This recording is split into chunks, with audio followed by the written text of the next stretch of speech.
Hello and welcome everyone to a new episode of Tawhid Spiritual Unity of the Three Principles webinar series.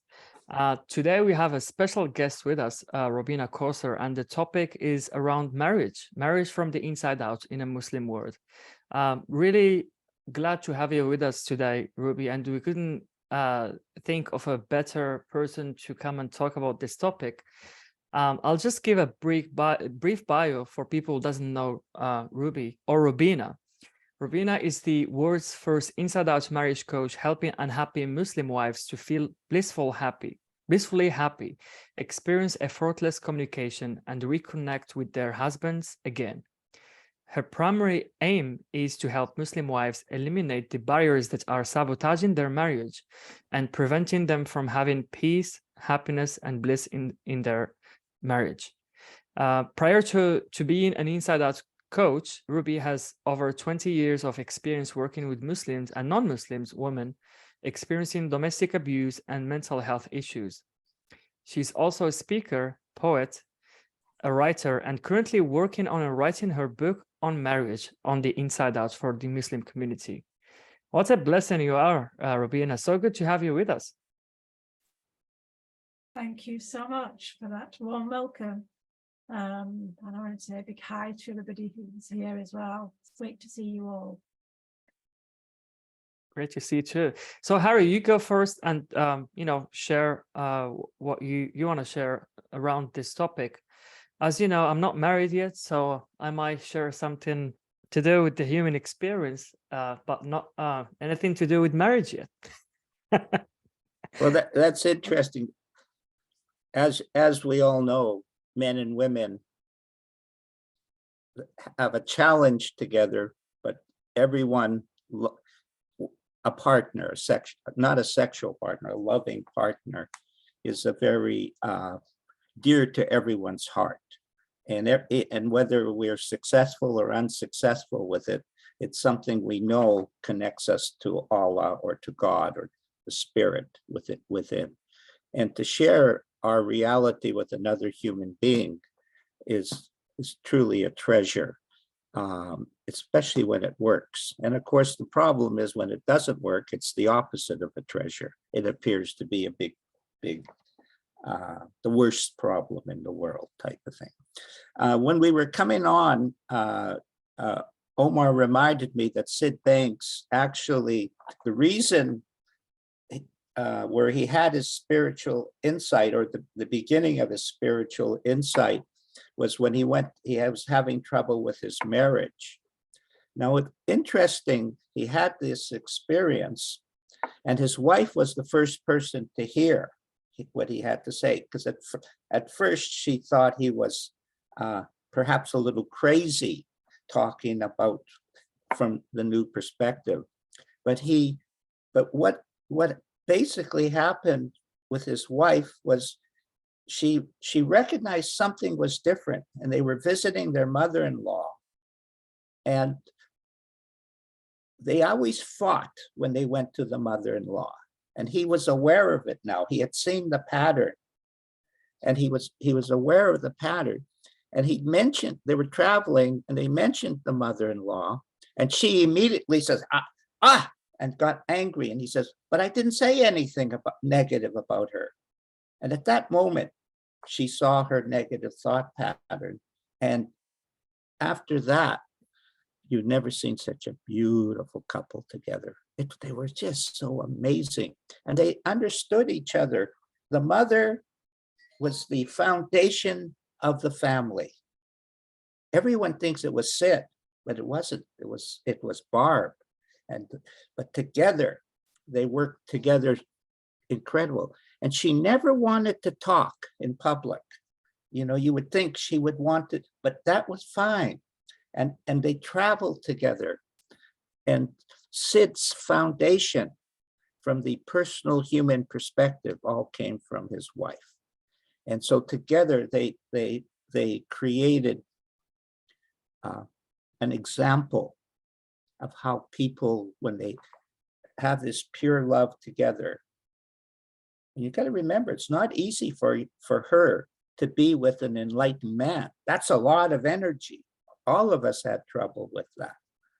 but she was able to sit in it, in being who she is. Now, Ruby, when she came on before, talked a tremendous amount about this love and this feeling that she has with regards to it. And the Muslim world, since we talked, Ruby, I have learned a lot about marriage in the Muslim world. And I'll be honest, I've been totally surprised. I want to read this thing. Professor Muhammad, peace and blessings be upon him, is excuse me. Yeah, that's how they say it. Is reported to have said, of all the lawful acts, the most detestable to Allah is divorce. This view continues to guide many Muslims, even those who have chosen to end their marriages. And I've been a little bit surprised at how high the divorce rate is in the Muslim community. In fact, it was a shock to me that almost every woman that I've been in contact seems to be divorced and then quickly remarry again. And one of the things that also surprised me is that marriage is a contract in the Muslim world. I never thought of it from that particular context, but it's interesting that we know that in the non-Muslim world, 50% of people more or less get divorced. It appears that it's easily as high as that in the Muslim world. And within that, the other thing that really surprised me is there are still certain countries where a man can have 2 or 3 wives and sometimes that works well, and sometimes it doesn't work too well at all. So I just wanted to bring that up because from the Western mind, these are hard to digest type of images and so on. And I'm not criticizing it, because these same women are incredible, beautiful women. I mean, it's just, but I have just marriage is obviously a big thing in the Muslim world. The women are so attached and love their families and their kids, and so on. But the marriage and divorce seems to have a little bit different flavor and texture than it does in the non-Muslim world. So perhaps you could address that along with the love that Sid experienced with his beautiful wife and so on and so on.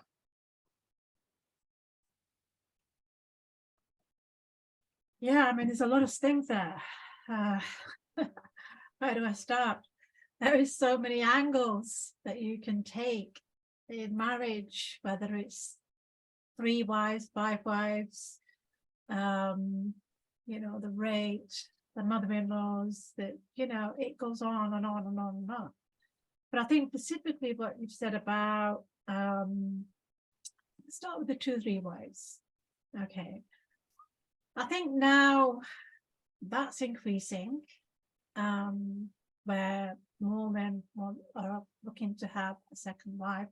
But a lot of the time, what happens is that the husband has not told the wife that he's actually going to go and get a second wife. There's no communication about it, whether his wife agree with it or not. And I've worked with clients who they're devastated when they found out that suddenly, oh, my husband has remarried, got a second wife, and even 3 wives sometimes. And they're just shocked, they're hurt, they're devastated, they're upset, they were not, told anything about it. Nothing at all. They didn't even suspect. And all of a sudden it's put up, accepted. And there's a lot of conflict, a lot of tension, a lot of arguments. And as a result of, leading to divorce. And the other aspect of wives is people are doing it secretly, not even telling. Yes, the wife finds out, but this is just to cover a relationship that might be going on. And so they're getting married secretly. So the husband has a second wife that nobody knows about. And but because in Islam, you are allowed to have a second wife for various reasons. Sometimes there may not be children in a relationship. I don't have children in my marriage, but let me talk about this second wife because we have talked about it. When I first got married, I said to my husband, there is no way you're going to go and get a second wife. If you even think about it, I'm out of the door, and that's it. And that was my message, and that's it stayed, right? Excuse me, it's so funny. I could totally relate to it, but it's just hilarious. Yeah, okay, go ahead. Sorry, I'm sorry. It's okay. And so I laid my cards out on the table so he knew where I stood. But things changed along the way. You see, things changed. And he didn't want adoption for whatever reasons, because I wanted to adopt.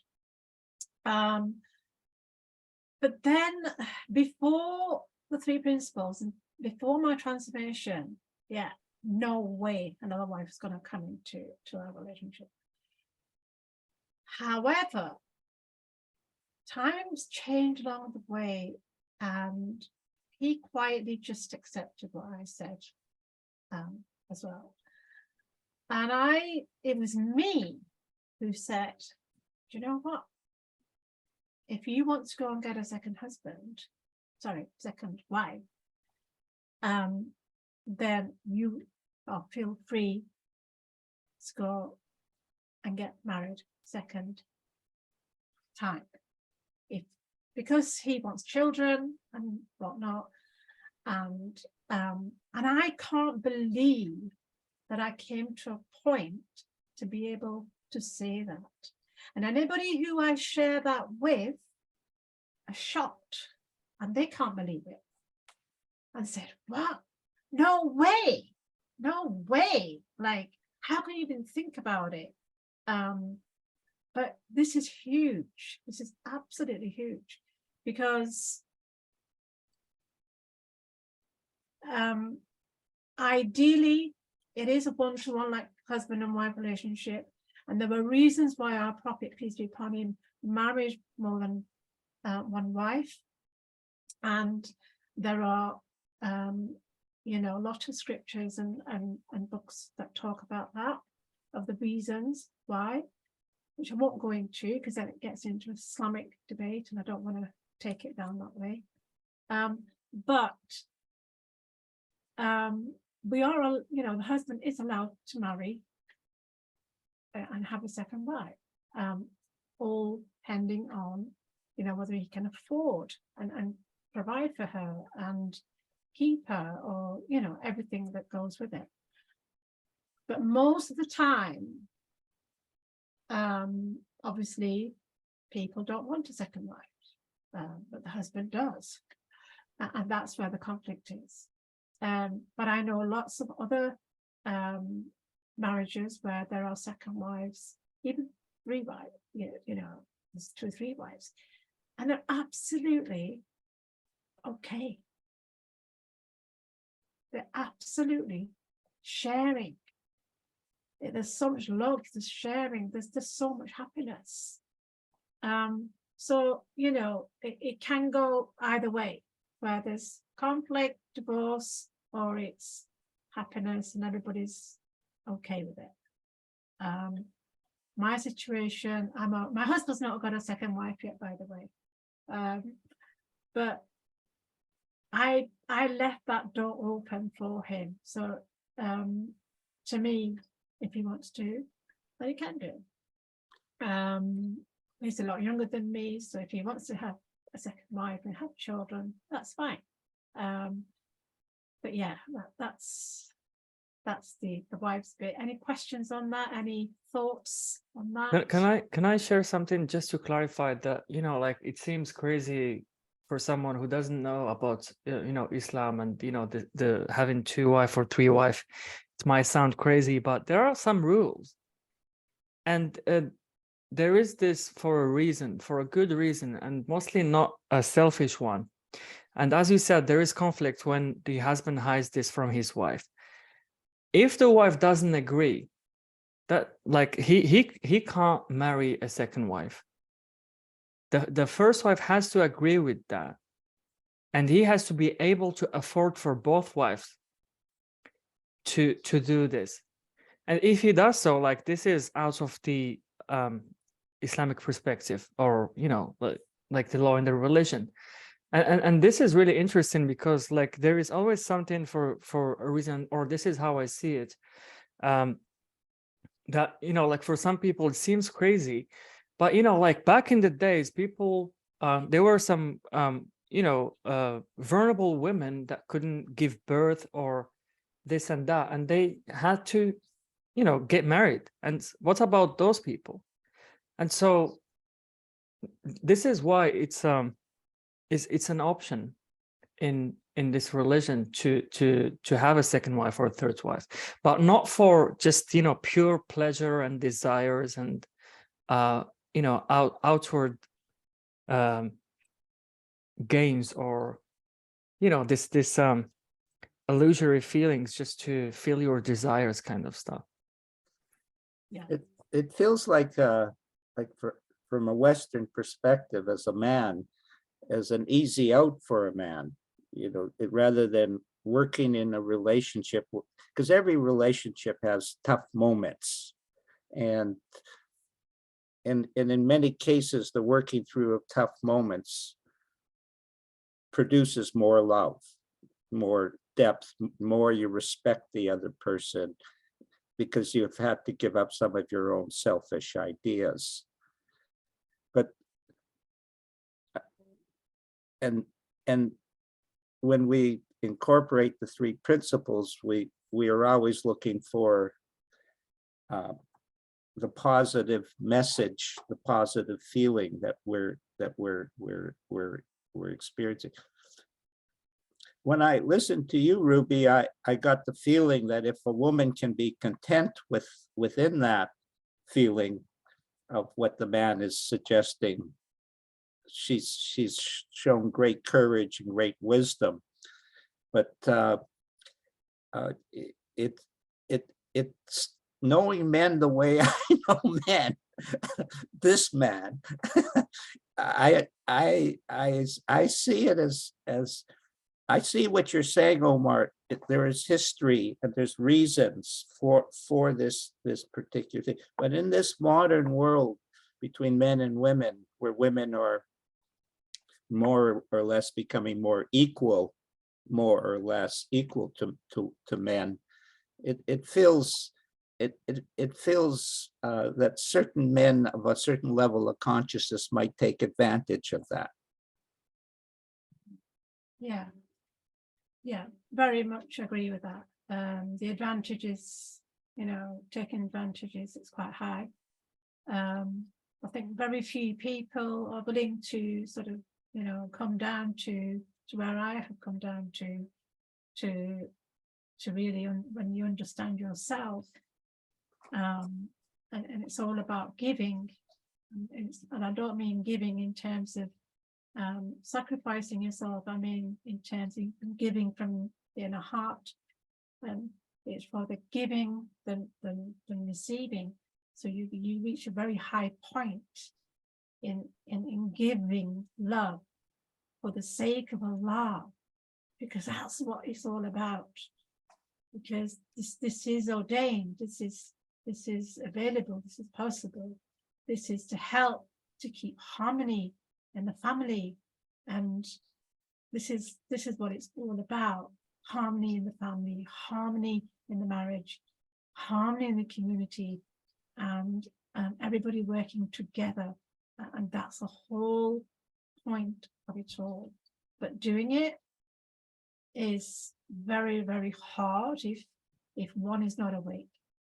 Because I've been on the other side.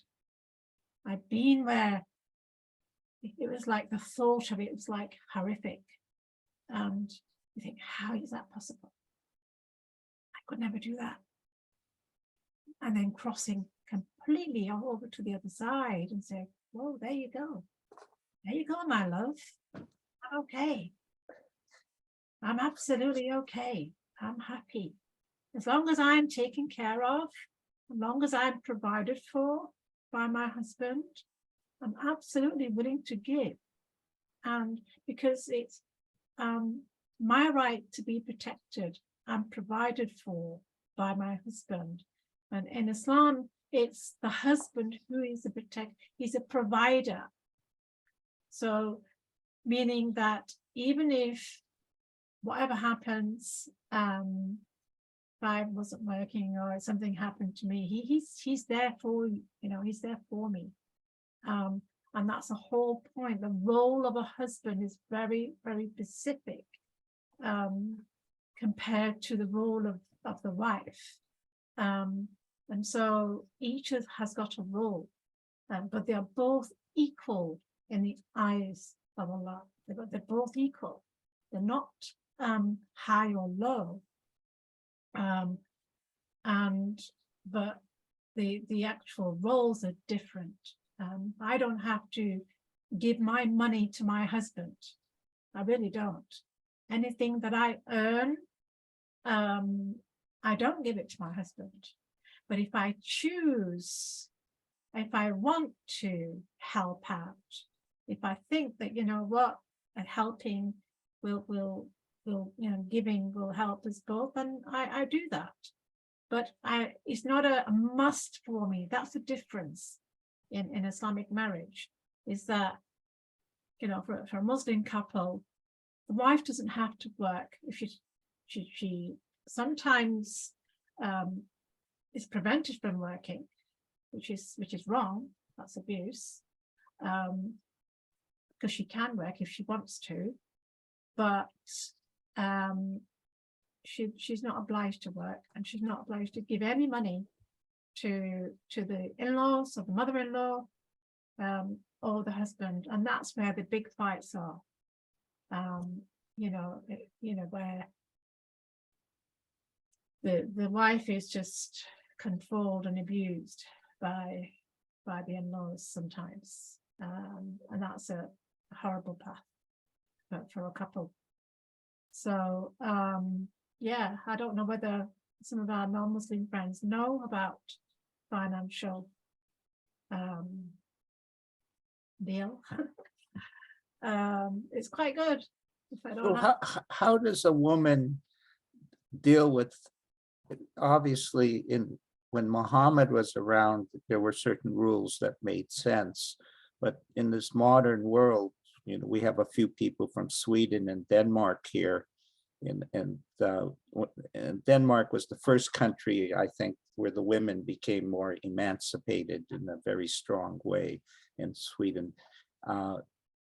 And I know that the Muslim women have a strong sense of identity, not only with their connection to Allah, but the power that they have within themselves. I know I've seen that very explicitly. So they're not just passive,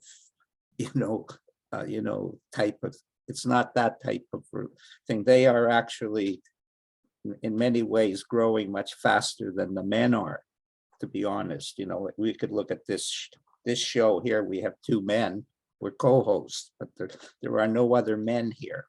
That is an indication of where, the minds of the women are versus the minds of the men, and in this modern world. And you mentioned the pressures of in-laws, which seems to be enormous in certain countries, type of thing. It's like when I got together with Omar has a modern mind. It's obvious. He's a very open mind to any idea, really. He's going to look at it. And of course, that was very appealing because we didn't have any conflict about who we are, what we are. But as I walk in the Muslim world, there's always this word, be careful, Harry, be careful. Can I share something around this, Harry? I Yeah, think what brought me to this point is a deeper understanding of truth that resides within all of us and connects all of us. And so this is really missing not only in Islam, and that's why you hear there's conflicts happening between, you know, like wives and husbands and, you know, in-laws and all these problems that happens. Like, it's ego. And when we see a religion from a place of ego, we are not really actually like the acts that you see from Muslims are not really showing what Islam is all about. So I if I want agree to with learn that. about I a agree with religion, that. Islam Yeah. or Christianity or Judaism, I have to read the you know, the Bible or the Torah or the Quran to know more about that religion. And so if in my mind I know that I am right and they are wrong, like I will not really hear what this is about. I will not really read to benefit in terms of like reading for wisdom instead of reading for more information or something to argue with. That's not helpful. And this is what's creating tension in this world, and you know, between different religions, and even in you know, like every religion, if you go and see, you know, like what people are experiencing, like they're experiencing similar problems. But that doesn't mean that the religion is bad or it's wrong. It's just a misunderstanding, like the place we're coming from. Like the more we know who we truly are, we are free to be with truth that we call Allah. And so for me, every religion is pointing at the same source. It's just different names pointing at the same source. And this is just how I see it right now. You know, this takes me back to right at the beginning when I came across the three principles. In that time, I think there was not very many Muslim women at all. And I think I didn't know any Muslim women when I came across three principles. I think we met in a Mamun seminar before, Yeah, Robina, that was right? much later. But back in when I first came across the three principles, like 10, 12 years ago, there was no Muslim women. And I questioned, and because in Islam, we always question anything that's new outside the Quran and think, what is this? Like three principles. And I was researching, and I was like, I came across all the 3P practitioners and all the, what is this? What is this? And at the time I was getting coached by Mamun, and I said to Mamun, I says, is this Islamic? Is this something, you know, that's within our faith? Like, and the word Tawheed came up, Omar. Tawheed, which is the center, the spiritual, the oneness of Allah. And what you've just said, Omar, it's not about the religion. There is so much fiqh, which means there's a lot of rules about marriage. There's a lot of information about marriage in the Quran. There's books, there's lots of it. That's why I'm not going really down that road, because there's so much available. But like Omar said, it's the what's not available is the actual, the oneness, which is the first pillar of Islam. The first pillar of Islam is the oneness, our creator, okay? And this first pillar really is the boarding on the plane. You really need this before everything, the spiritual side, the spiritual understanding. And this part is kind of taught in various ways. but it's the three principles really goes into the heart of it, which we're trying to do. We're all trying to do it, but I mean I'm calling it the first pillar, but that's what it is. And so this spiritual understanding has been missing, and this is what I try and teach to my clients without calling it religion, because everybody knows religion. Everybody knows Islamic. They've all got the information. There's loads of people teaching it. But I don't come from that angle. And so only when my clients come, you know, on a one-to-one and in group work and whatever, and we rarely touch the Islamic side because they've already got it, but I will connect it. I will connect the three principles to Islam as how I understand it, as how I have become awake to it, and through my insightful understanding. So it's amazing. It's amazing. It doesn't save. It's not about saving marriages. Three principles is not about saving marriages. There are marriages that have been, I've worked with so many women who have been in a domestic abuse situation, and they've freed themselves through the understanding of the three principles. There are so many women who I've saved marriages, mine included, because I was on the path of divorce. And I've also helped, just not too long ago, to help people get married through the three principles, to a partner that they were just so stuck. So the three principles is not really about saving a marriage, because sometimes people think, yeah, this is to save a marriage. No, it's all about understanding, like Omar said, who we truly are. Who am I? Waking up to see who you are. Waking up to see who you are not. Waking up to see who your husband is and what he is not. And many of my, I'll give you a testimonial here. It's just simple. My relationship with my husband was like an emotional roller coaster. I went one argument to the next. We would belittle, insult one another, act like we're enemies. We're not on the same page and don't agree on anything. I kept thinking, how could I change my husband? Because we're always trying to change our partner, because when we're not happy, we want them to change. And so I did not get along with my mother-in-law, and we tried marriage counseling and blah, blah, blah. It became a dead end. They got separated a few times. After understanding the three principles, this is their words. I feel like my mind and soul has awakened. I feel in control, empowered, and liberated.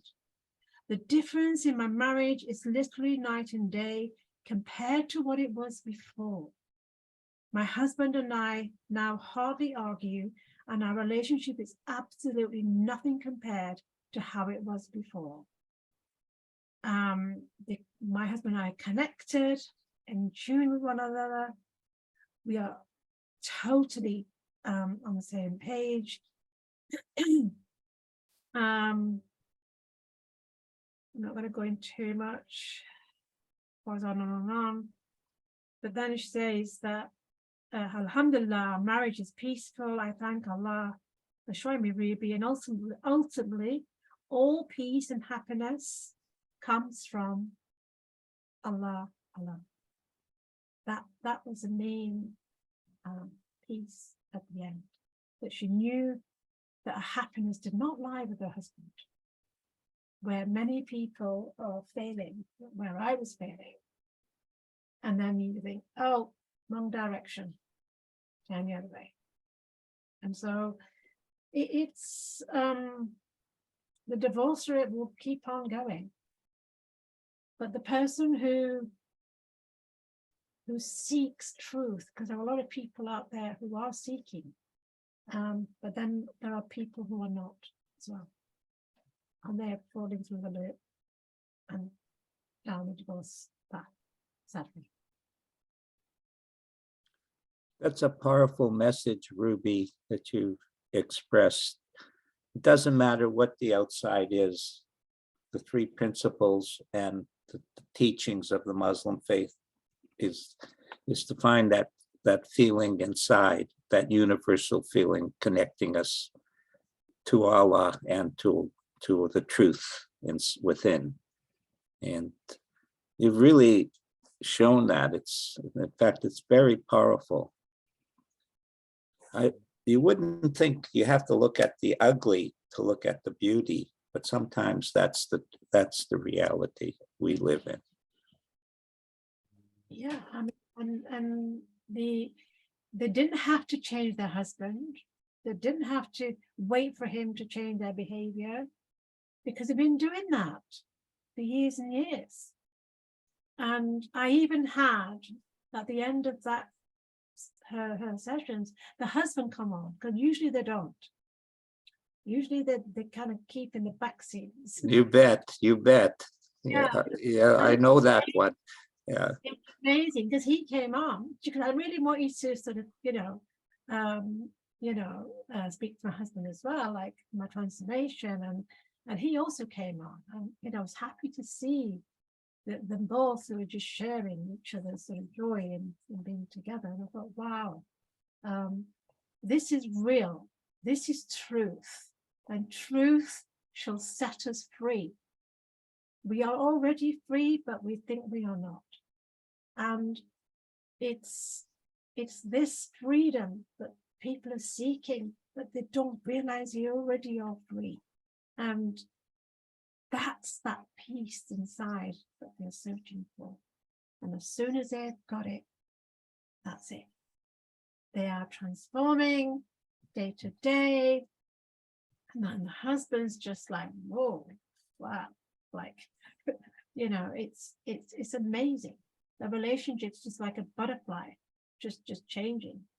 It's not the husband that changes, it's the woman's, the wife is changing, and then the husband loves it, loves this new change, and it's just amazing.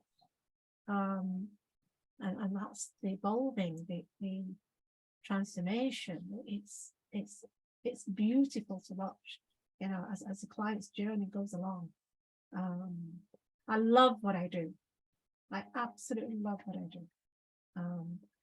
To see them from that cocoon of suffering and then come out and wake up and wow, but there are a few who will sadly, when you talk about the ego, like almost like we talk about the ego in Islam is nafs, and I talk about that, and I talk about the three principles, and some clients like, yeah, okay, whatever, they will kind of like disappear, because the ones who hang on, they have joy in the treasure they find at the end, and it's absolutely lovely. It's one of the things I've seen. The women have had to struggle a little bit more sometimes in the Muslim faith to find what you're talking for. But when they do, it's like anybody who works hard to get something really doesn't let it go very easily either. And they have tremendous inner strength that is impressive, because the struggle has been sometimes quite harsh, but the reward is always the same. We all have struggled, no matter what the outside story is. We've all had to had to let go of our nafs, or what is that, if that's the word, to find this inner peace. And when we, and that is the key. And people want to hang on. And the more they hang on, the more they suffer. And it's like, can they go? You know? And it's like holding their hands to let them go. It's you know, it's kind of a gradual thing that happens. it's Sid's universal message, inner peace will solve all problems. Yeah. Yeah. But he's not the only one who said that. Citibanks once said that the best preventative medicine in the whole world is to get to know yourself. Love it. That's a mouthful. That's a powerful statement. Yeah, I would love to, you know, to see if someone has any questions or something to share. Does anyone want to ask any question or share something? Please feel free.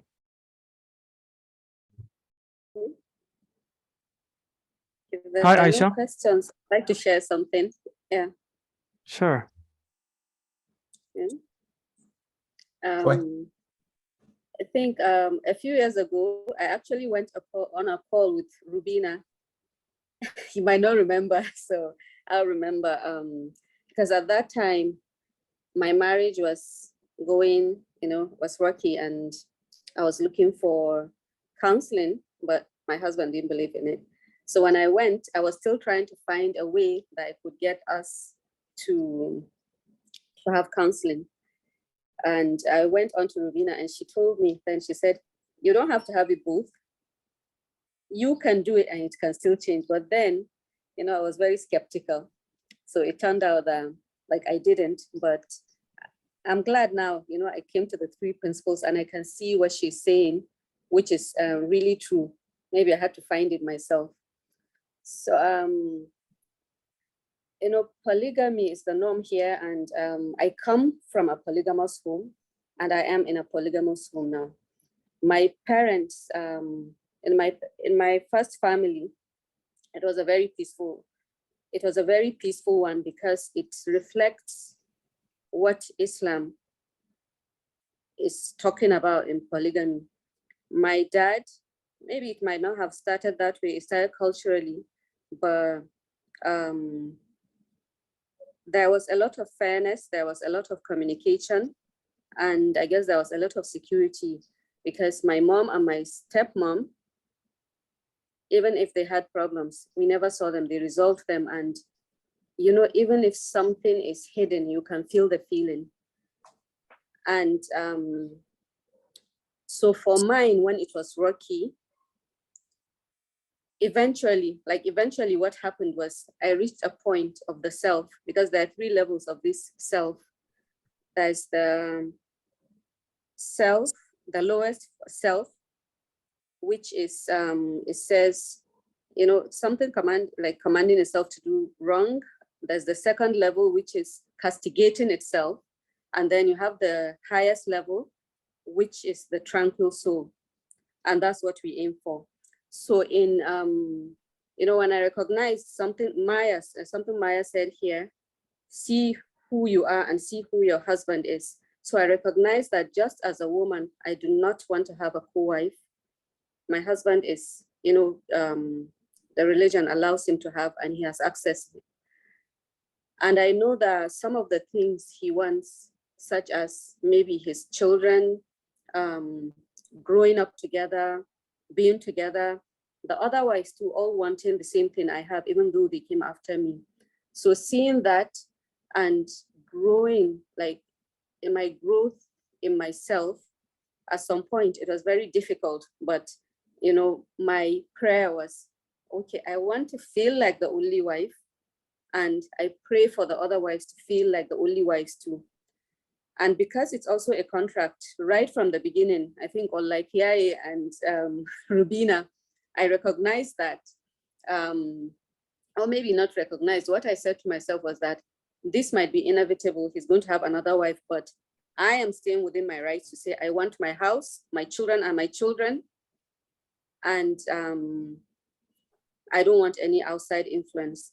And he lived up to that. But of course, you know, we can have physical boundaries, but emotional boundaries will cross. So in my growth in myself, and that's what I saw happen. I saw him, knew what he wanted, supported him, maybe emotionally, and or maybe had the good wishes for him to have the good marriages outside. But for mine, I want to feel like the only wife. And he respects that. And we're growing together in that, where I see less intrusion. I feel, you know, we feel the love we have here. We have our family unit, and he can still get to have his 3 wives, but or 4 if he wants, but all of them, I don't know what the feeling is in their home. This is my home. And as much as, you know, we're growing, and we can only say we're growing, because we might never reach to the end of the journey, but the growth is what matters. And what's important, what I see is, I may not agree with this multi scenario, but Aisha hasn't allowed that to stop her from growing as a human being and sharing with the world her beautiful feelings. So she has a job in the school system, which she does really well. And she's sharing in addiction, and she's sharing on heartfelt, and she has not lost herself in pity or despondency. She's gone the other way. To me, that is amazing, that she has not allowed herself to be contaminated by this scenario, which it was difficult. And that's the principles. Life is difficult, but they're an empirical science that guides you to your inner peace, or what Omar said, yourself, finding yourself. And I think, Aisha, you really exemplify that as you're emerging with that. It's what's interesting, Robina, is she's not drowning in that scenario. She's in fact, the opposite.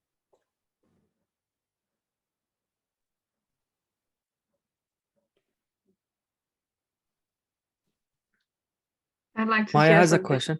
Yeah. Yeah, thank you, Aisha. That was really interesting to hear, and I love the way that you handle this. Of course, it sounds like in your area, it's very normal that you'll be mixed up in a whatever you call it, marriage with a lot of wives going on, and that's sort of just the culture or something, and then you might agree or disagree on that way of doing it. But the fact is, there are almost infinite number of ways that you can have a family, right? And some of it may be due to the culture, some of it may be something else. That there are just variations because we are different and cultures are different. So that is not like having your husband going out choose other wives. That is not the only problem you could encounter, right? So that I really, yeah, I just like the way that you talk about it, and the way that you found peace in being in that situation, and that you can choose to feel like the only wife. It's just a choice. I love that. I would like to quote my one of my favorite philosophers is the Danish one called Kierkegaard, Søren Kierkegaard.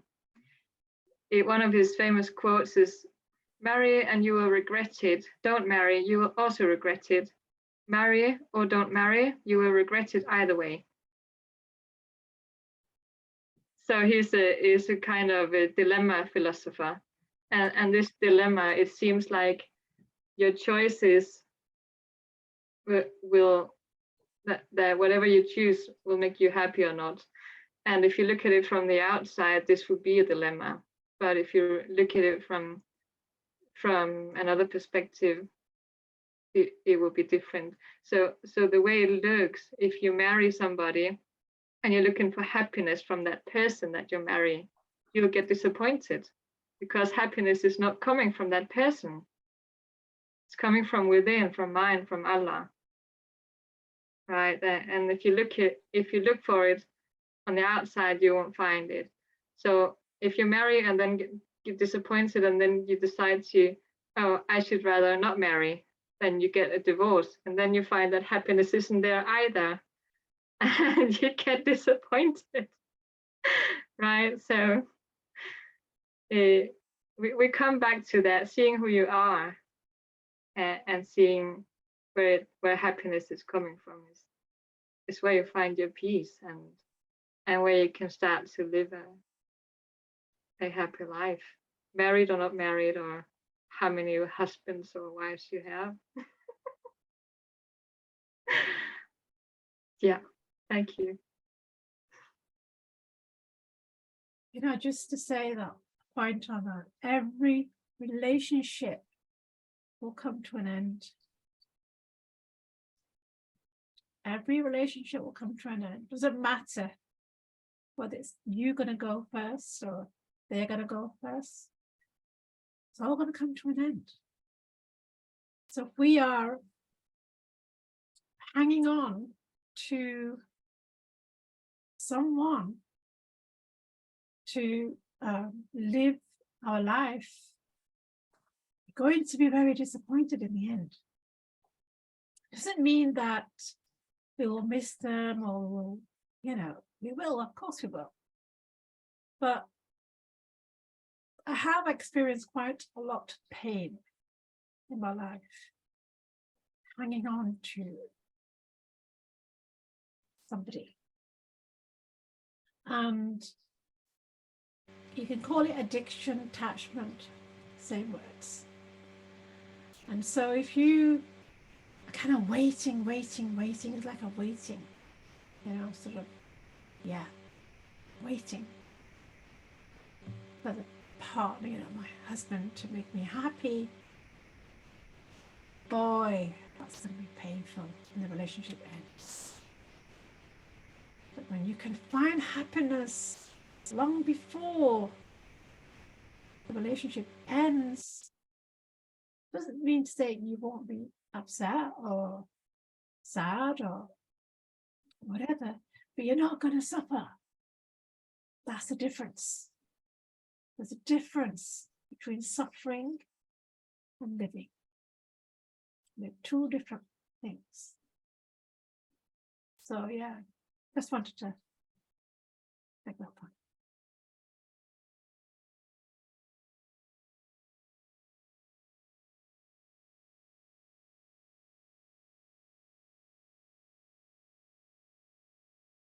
Is there anybody else who has any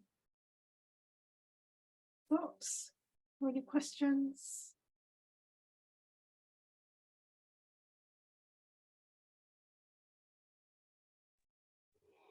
I don't have a quote or a question, but I'd like to share something.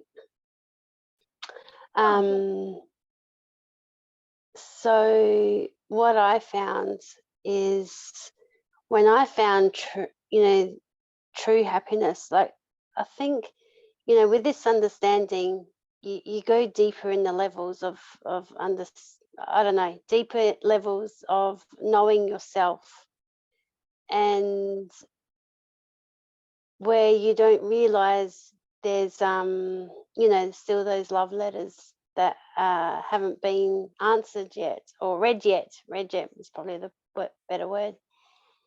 And you know, there's for me there was always I'd always been like a self-compassionate person, but I didn't realize the depth of it. And when I came to, like, in this new, for me it's new, a newfound depth is what I'm trying to say, of this compassion and happiness for myself. You know, it was always there, but it's just another level. And have this, basically what I'm trying to say is that when I found that within myself, then the shifts changed naturally in the other person, in my husband. I think, you know, since that, there's been just a different level of our relationship. And I realized that I couldn't be attached to anybody else except for Allah, you know, except for to God. And realizing that there was some sort of attachment to my husband, that he was going to make me happy, and when he wasn't, you know, that was it. You know, it was all doom and gloom. What I thought. And when I realized this level of detachment on a different level, the doors just opened so much, and that compassion and love has, you know, just, you know, I'm blown away by it. I can say, you know, I'm still in awe of that. And it's not from me, or it's not from him, it's from, you know, our creator. And it's just amazing how, you know, it's me who changed, or it's me who doesn't have that detachment, or who has that detachment. And that has allowed the other person to just to be who they are, without my expectations of them, or not living up to my expectations of them. You know, that he can go around, you know, with his own thinking, and I'm not getting caught in that web. And it's so freeing. It's amazing. You know, there isn't I don't know, it's just a flow of love. You know, it really doesn't, I don't know, something's just really changed, and I think that's beautiful. So for me, it was a real lesson of detachment.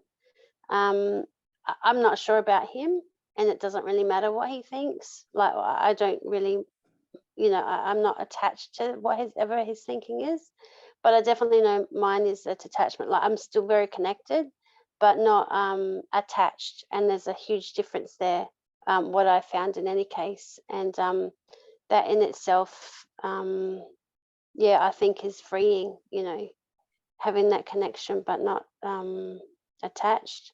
And when I saw those strings just, you know, fall away, wow, you know, it allowed me to fly wherever I wanted to. SubhanAllah. So I just wanted to share that. Thank you. That was beautiful. Very beautiful. Just felt the love there, the compassion. It's beautiful. It blows my mind when I've got clients who've had affairs, you know, their husband's had an affair, and they think that's the end, but it's not. It's not.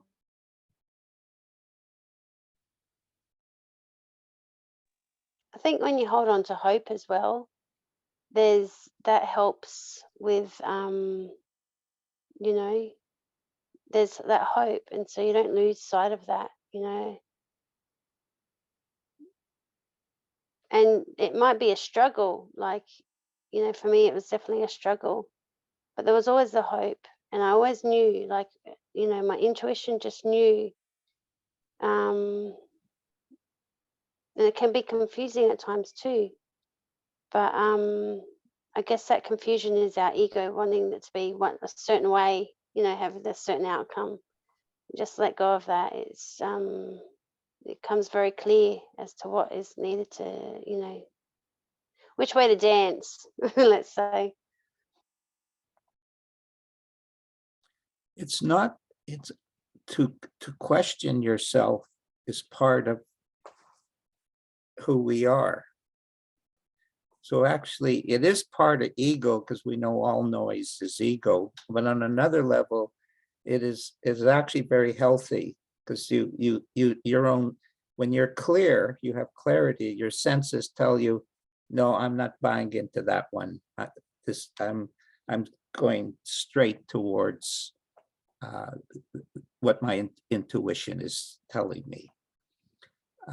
But it's normal and healthy, because it in a way, sometimes a horse needs, when it's running a race, it needs they put blinders or something so that it doesn't veer off course too much in stuff.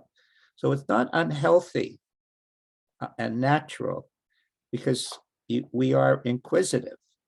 That is, we are very curious people. And this direction, we're always asking ourselves, am I going in the right direction, or am I going in the wrong direction? And if I want to know, I don't want to lie to myself. If I'm going in the wrong direction, I want to go in the right direction. And if I'm going in the right direction, I can just keep going. And it doesn't matter what the scenario is. When you're talking, Ruby, about marriage, it's the same, exactly this. I use different words, of course, the same thing I talk about addiction. Don't get caught up in addiction and the results and all. It's just a spiritual expression of stress or worry or imbalance, whatever you want to call it. So that's the beauty of truth, is it has the answer for everyone, no matter what their outside circumstances are. It's just, marriage is biggie. It's a biggie. Addiction is a biggie. But I would have to say marriage is even a biggier one. I'm not sure, Harry. It's like, I always say, you know, we have all these problems, right? It's work problems, marriage problems, you know, like all these problems, right? But I always say there's only one problem. There is not a million zillion problems. There's different topics of life. Okay. But there's only one problem. And that is that we don't see that the only problem is that we don't see. That's it. And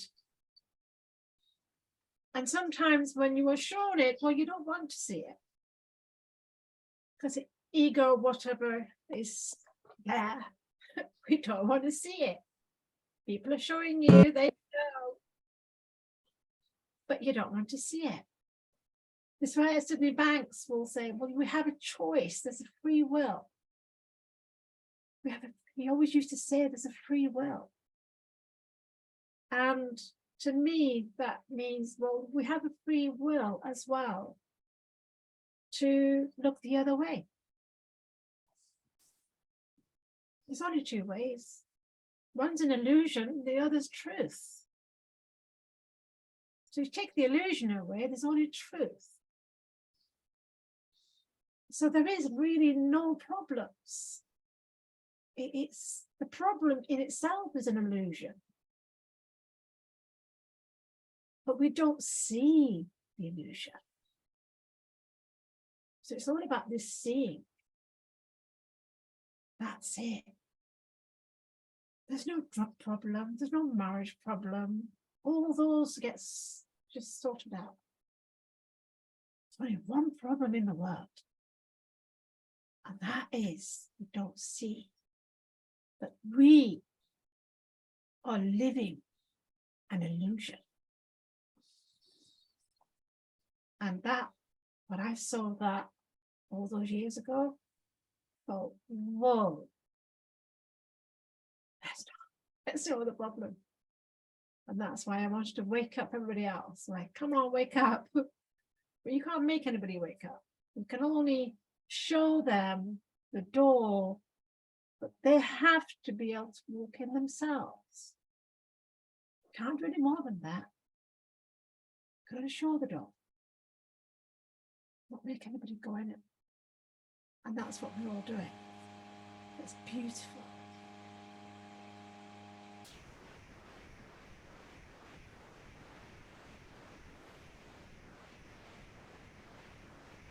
Beautiful. Beautiful. Does anyone else got any other question or something to share? If not, we could end this beautiful conversation. I think so, Omar. It seems like the perfect place. Okay.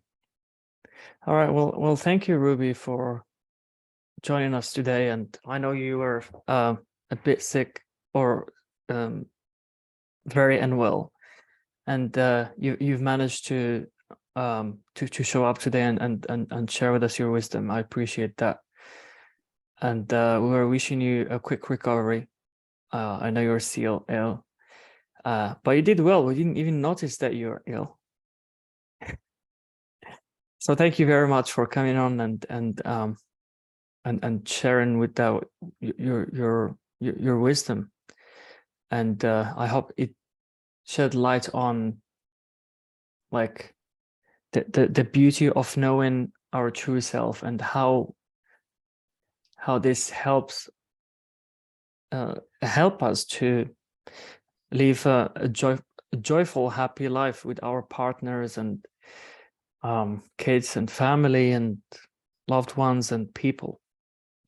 And thanks to people who joined us today from all over the world. And I'll see you in 2 weeks. Love you all. Thanks, Ruby. Beautiful. Thank you. Thank you.